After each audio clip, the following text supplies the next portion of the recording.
네, 안녕하세요. 올해는 전쟁 이후에 전쟁의 참상에 대해서 살펴보겠습니다. 교과서는 197쪽이고요.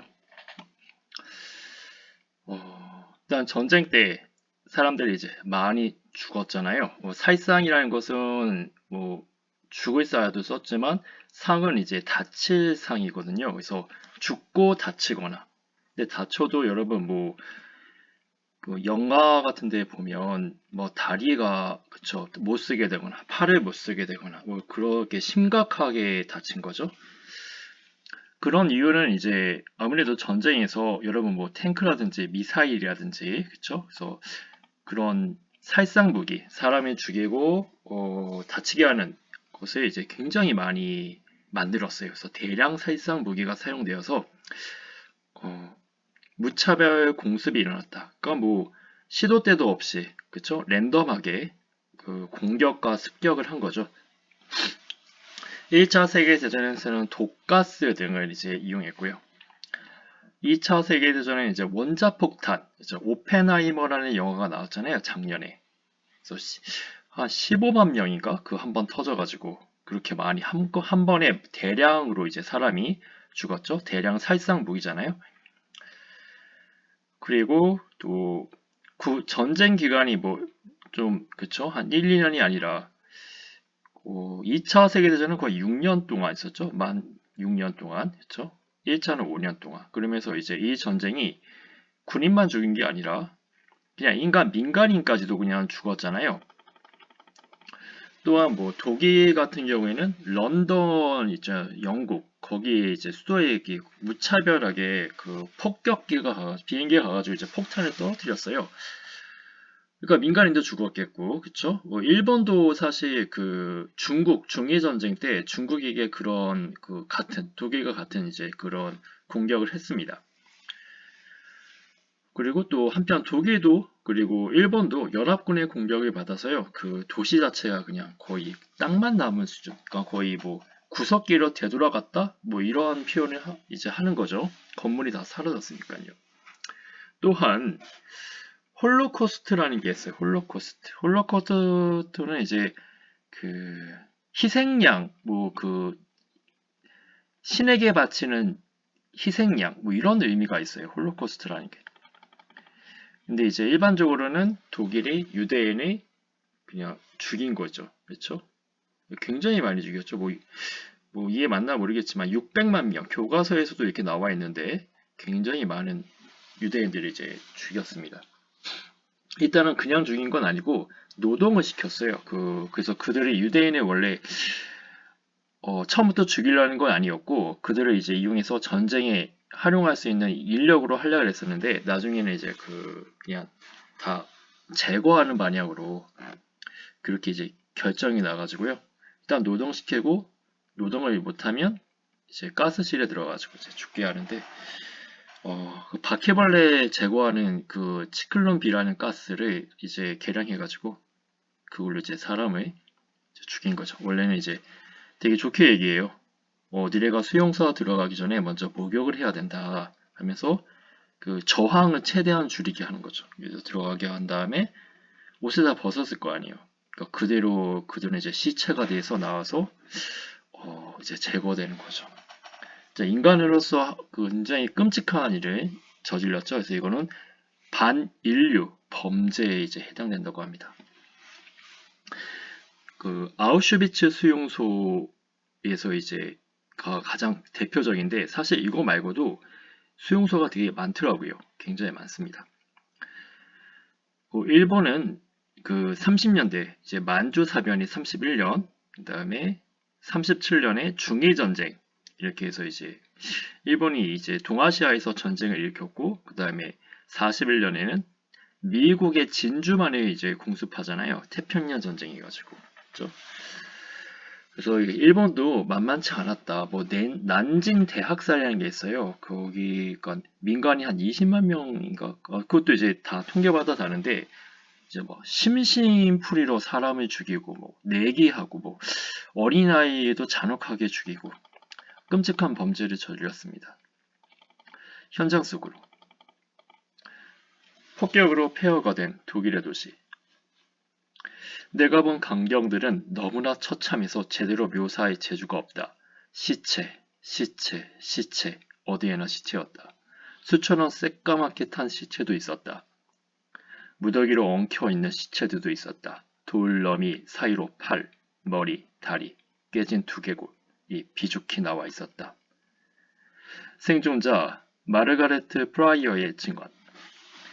1945년 2월에 이제 연합군은 이 독일 드레스덴에 폭격을 가했다고 합니다. 이 과정에서 이제 많은 독일 사람들이 민간인이 사망됐고 또 역사 유적도 파괴되었다. 이렇게 되는데 사진에 보니까 어휴, 이게 진짜 폐허가 되어버렸네요. 그렇죠? 어쨌든 그랬고 넘어가서 다음은 인권 유린.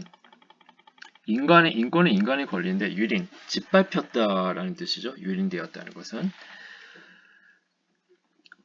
보면 식민지 주민들의 그 독일, 일본, 이탈리아들이 그렇죠? 그들의 식민지를 전쟁터에 총알바지게 되게 하거나 아니면 힘든 노동을 시켰다. 뭐 일본 같은 경우에 그러니까 우리나라 민족을 그렇게 이제 한 거죠. 그렇죠? 우리나라 성도 버리고 민족을 니네 한 민족 없고 우리 일본이랑 같은 민족이야. 그래서 우리 일본이 위해서 니네가 희생해야 돼. 이렇게 이제 주장하는 거죠. 그리고 그 여자들은 그 성노예로 만들어 버려요. 또 그게 위안부라 그럽니다. 아 정말 끔찍합니다. 그래서 우리가 뭐 소녀상 그런 거 아시죠? 그래서 우리가 그들이 일본의 그 참혹한 그 인권 유린을 우리가 기억하자는 뜻에서 이제 만들었잖아요. 일본은 이제 독일은 2차 세계전이 끝나고 자신이 침략했던 나라, 특히 뭐 폴란드 등에서 사과를 했어요. 근데 일본은 오히려 그런 거 이제 뻔뻔하게 잘 안 하죠. 오히려 한국의 미래가 발전한 것은 우리 일본 덕분이다. 라면서 오히려 이제 반대로 얘기하고 있어요. 그렇습니다. 뭐 그런 현상인데 지금 우리가 아이러니하게도 이제 일본의 식민지였던 한국이 굉장히 이제 일본을 추월하는 그런 느낌을 가지고 있어요. 뭐 국가 경쟁력이라든지 뭐 경제력이라든지. 근데 일본은 만만한 나라가 아닙니다. 지금 G3죠. 세계 그렇죠? 경제 순위가 3위 거예요. 3위일 겁니다. 그리고 이제 그 헌법이 바뀌어서 군대를 유지할 수 있다고 합니다. 그러면 군사력도 이제 굉장히 강해질 거예요. 아무튼 그렇고 또한 독일과 일본은 의학적 지식을 얻는다는 명분을 내세워서 살아있는 사람을 상대로 실험을 했습니다. 그러니까 뭐 일본에서는 이거를 마루타라고 하거든요. 마루타는 이제 통나무인데 사람은 이제 생체 실험을 한 겁니다. 그게 732 부대. 여기 교과서에도 있네요. 732 부대. 그래서 윤동주 시인도 그 마루타 실험으로 이제 사망하셨어요. 27살에. 그래서 인체를 해부하거나 냉동 실험을 하거나 세균 투입 같은 거. 그래서 비인륜적인 실험 이제 한 거죠. 독일도 이제 그런 것을 했고, 또 이건 이제 미국 같은 경우에는 이 732 부대 그 연구 보고서는 그 미국이 가져갔습니다. 그렇고 생각을 키워요. 일본군 위안소 분포도 이게 이제 그 여성들을 성노예 시켰는데 한국 여성뿐 아니라 이제 뭐 동남아라든지 뭐 그쵸 이거 이제 여자들이 다 잡아다가 이제 거의 강제로 한 것 같아요. 보면 거의 뭐 소개입니다.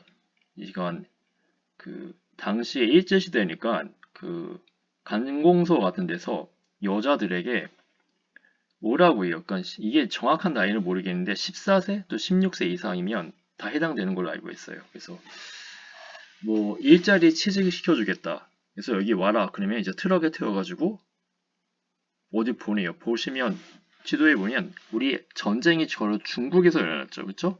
그래서 중국이 많고 그리고 40년대 가면 그 동남아시아도 공격해요. 일본이. 그러니까 그 위안소가 동남아시아에도 있습니다. 보면. 그러니까 그래서 여기서 그 성노예를 시킨 거예요. 얼마나 끔찍합니까? 이건 광복에 대해서 우리나라에서 이제 이런 위안부 피해를 받으신 이제 지금 거의 할아버지 할머니시죠? 그 생존하신 분도 이제 거의 적어지고 있어요. 처음에는 이제 그거를 부끄러워했습니다. 굉장히. 그러다가 이제 90년대 이후에 이제 그 김학순 할머니인가 어떤 분이 이제 그 밝히셨어요. 그래서 사회적으로 이제 큰 이슈가 됐고 이거 이제 지금 교과서에 이렇게 실리고 있는 거죠. 너는 일본군 위안부에 대해 들어본 적이 있어? 일본은 제2차 세계대전 동안 우리나라를 비롯해 중국, 인도네시아, 필리핀 등에서 수십만 명의 여성의 일본군 위안부로 끌고 갔어. 그리고 그들에게 성노예 생활을 강요했었지. 그런데 일본 정부는 공식적인 사죄나 제대로 된 보상을 한 적이 없어. 그러니까 일본은 자발적으로 갔다고 우기고 있어요, 주로. 그러면 거기에 대한 그리고 그러고 있는 형평이에요. 근데 이제 피해 여성분들은 이제 그러지 않다. 그렇게 있는 거죠. 그래서 일본의 공식적인 사죄와 배상을 요구하고 있는데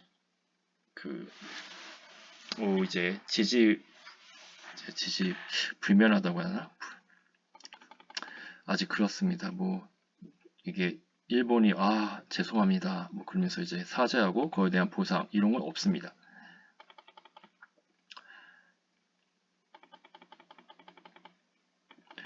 다음 문학으로 보는 인권 윤리의 참상. 안내 일기. 안내 일기는 되게 유명하죠. 이 안내가 유대인이고 안내 가족들이 그 네덜란드인가 거기서 숨어 살았어요. 전쟁 2차 세계대전 때. 왜냐면 유대인면 잡혀가잖아요. 수용소에. 그렇죠? 그러다가 나중에 아마 발각된 걸로 알고 있어요. 그리고 그의 안내가 쓴 그 일기가 나중에 이제 발견되어서 그게 이제 책으로 나온 걸로 알고 있습니다. 그다음에 소설 한 명. 이건 위안부 피해자들의 증언을 바탕으로 쓴 소설이네요. 고향 마을 강에서 다스리를 잡던 그녀는 다스리 그 소라 같은 거죠. 강에 있는 거. 난데없이 나타난 사내들에게 붙들려 끌려갔다. 납치죠. 그들은 그녀를 트럭 짐칸에 던졌다. 대여섯 명의 소녀가 그곳에 앉아 있었다. 중략.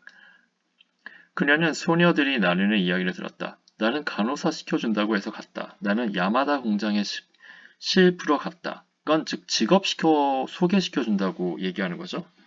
그런데 만주 위안소에 도착하기 전까지 소녀들은 그런 곳이 이 세상에 있다는 것을 알지 못했다. 네, 이 전쟁 범죄죠, 이런 게. 참. 자, 그렇습니다. 다음은 이제 200쪽에. 그래서 이제 인류는 평화를 위해 노력하다. 볼게요. 제2차 세계대전 이후 연합군 대표들은 런던에 모여서 이 침략 전쟁과 비인간적 행위를 범죄로 규정했다. 그래서 독일은 뉘른베르크에서, 그 다음에 일본은 도쿄에서 이 전범 재판이 열렸다. 전쟁 범죄에 대한 재판을 줄여서 전범 이렇게 한 것 같아요. 전범 재판. 그래서 독일에서는 뉘른베르크 재판이죠. 뉘른베르크 이제 국제전범 재판에서는 그 주요 전쟁 범죄자를 재판했다. 그래서 나치스, 히틀러가 이끌었던 정당이죠. 전쟁 범죄 12명은 사형에 처했다. 일본은 극동 국제 군사 재판을 이겼다. 도쿄에서 천황이 기소되지 않는 것.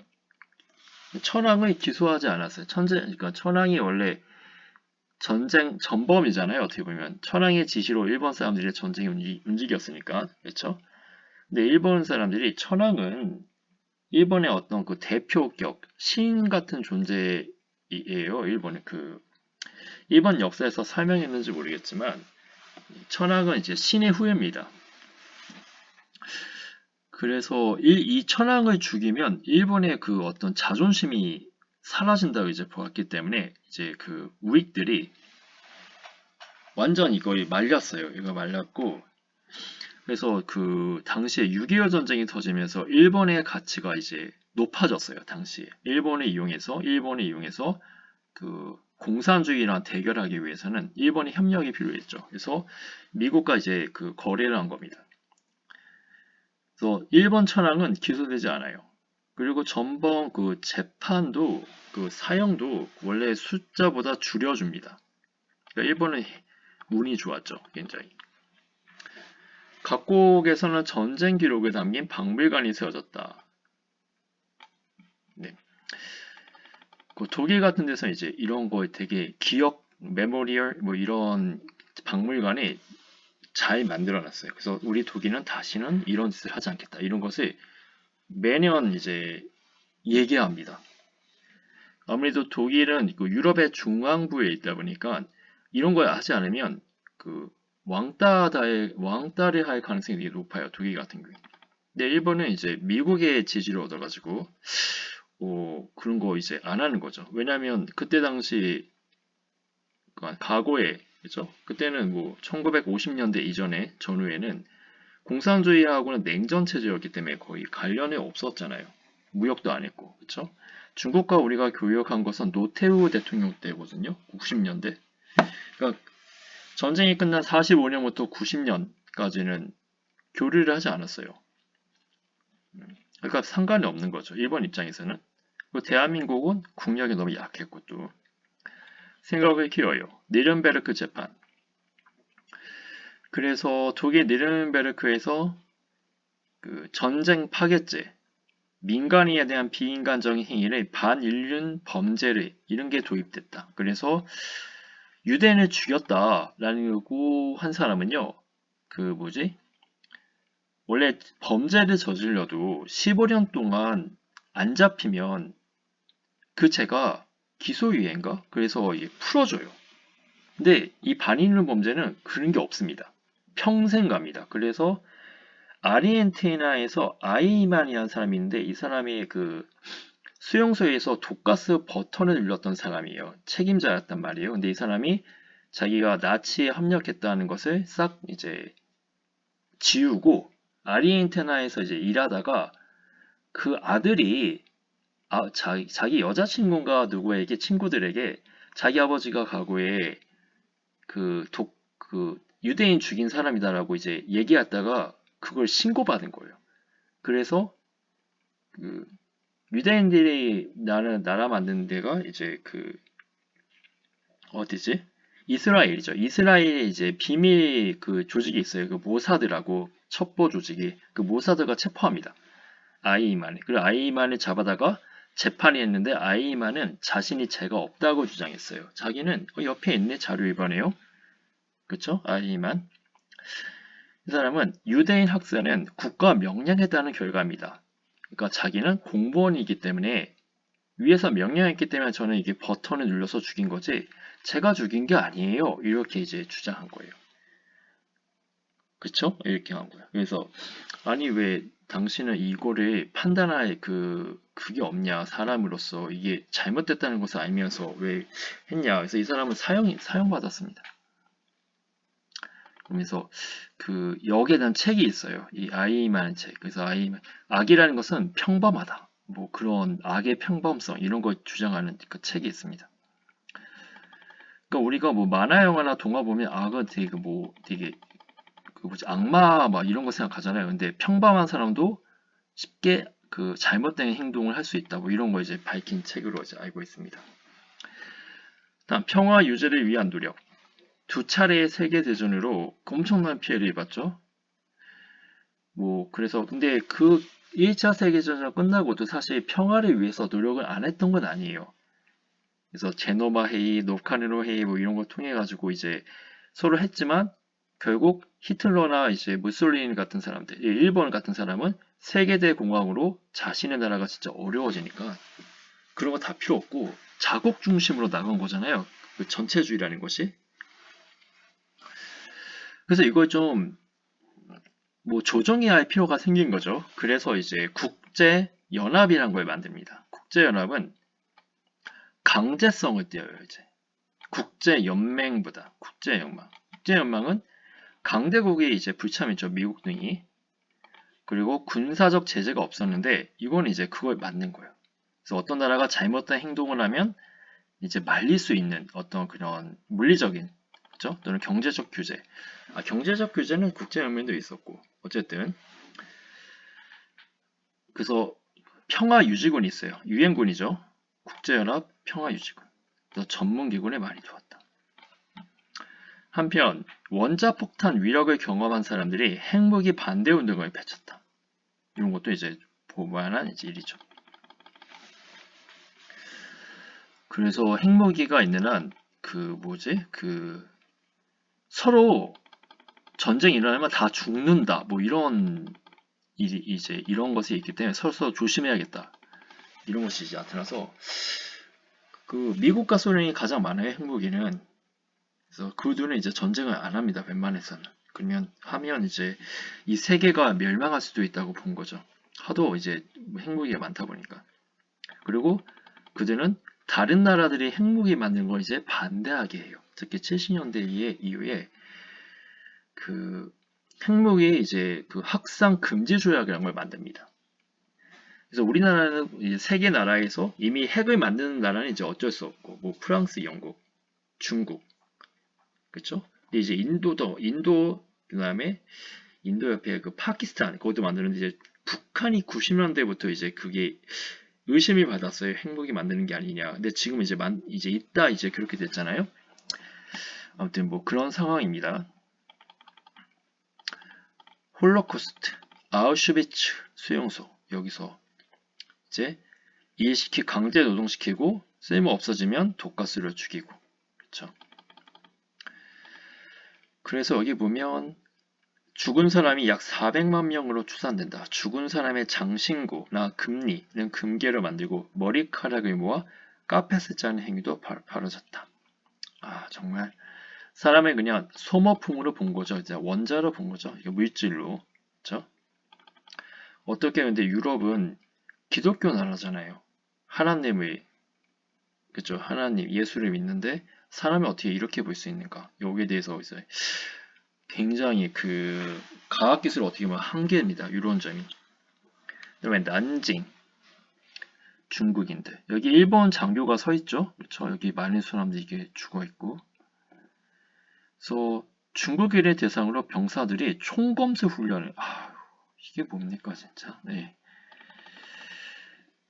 여기는 15만 명 정도로 추산하고 있네요. 난징 대학생 피해 규모를 46년에서는 도쿄 극동국제회의. 하지만 8개 국어단체가 수습한 시신 숫자만 19만 명, 약 20만 명 정도, 그렇죠? 수습한 것만. 그렇습니다. 그래서 이렇게 보시면 기념관, 아까 뭐 박물관, 기념관 이런 거 이제 만들었다고 하잖아요. 기억하기 위해서, 그렇죠? 이렇게 있다는 거죠. 아우슈비츠. 유네스코 세계유산에 지정되었다. 아우슈비츠. 잊지 말자 이런 거죠. 각오를. 그렇습니다. 원자폭탄 투하. 폭탄이 떨어진 지점에는 약 2km까지 거의 불타 없어졌다. 그리고 하늘에서는 방사능으로 오염된 비가 내려서 희생자를 발생시켰다. 약 한 번에 원자폭탄으로 약 20만 명이 죽었다. 이후 후유증을 겪고 있다. 그래서 진짜 그건 장애인이 된 거죠. 그리고 아마 임신도 이제 하면 장애인이 낳는다든지 아주 끔찍합니다. 이게 여러분 70년 전 얘기잖아요. 그러니까 지금 무기를 만들면 얼마나 더 발달하겠어요. 자, 그러면 여기까지 하겠습니다. 수고했습니다.